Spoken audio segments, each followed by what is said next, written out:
Sorry for the scrolling here. So let's see what we have here.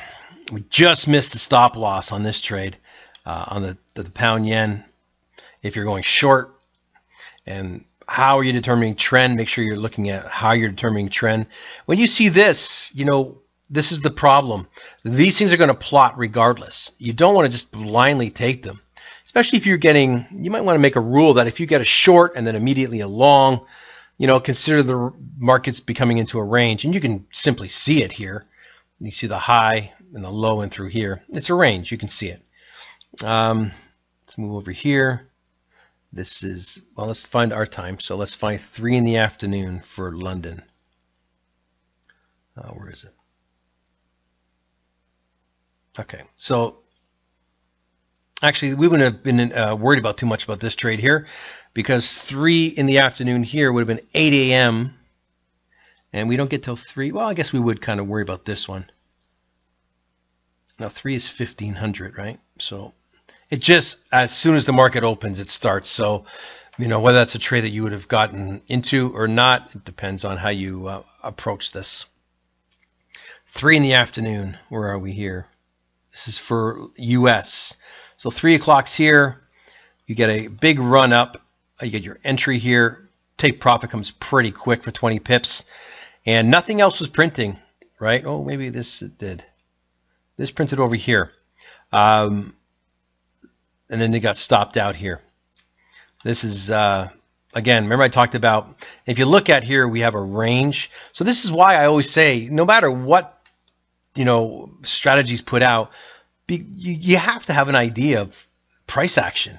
And you can see that we have a sort of a resistance level here. Price breaks out. We get breakout pullbacks all the time in breakouts, right? So that's something you want to be aware of as well. Let's see what else we got here. What time is this? This trade, where's the sell? It's right here. This one would go down to for 53 pips. So let's see. This is at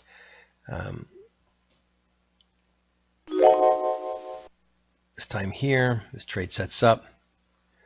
Let's go back to our Euro USD chart.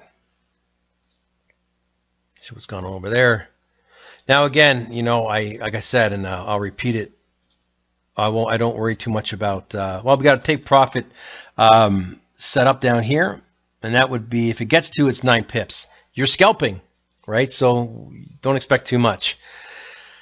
So you know what? Let's just keep this at 16 minutes here. I gave you a rough idea of what it looks like on your chart. My time's a little bit messed up on my MetaTrader, and I could go through, you know, every chart. It doesn't really matter. Overall, what are we looking at?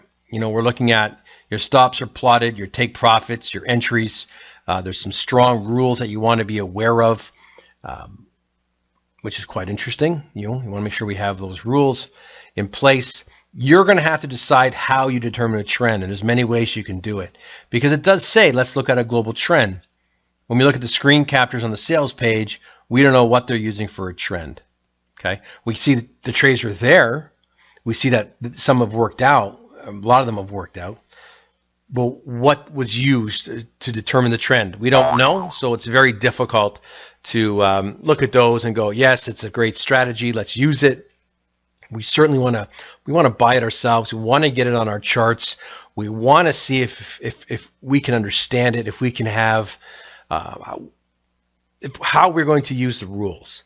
And the most important one, especially when you're looking at scalping, is what are you using for trend?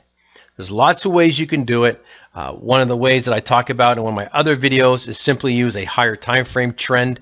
So for example, if we're on the 5-minute chart here, you know, what is a 30-minute chart doing? Okay, what's a 30-minute chart? And well, I can see right here that it's in a range, right? It's in a range. So maybe this wouldn't be something I look at. Let's look at, whoops, wrong button there. Let's look at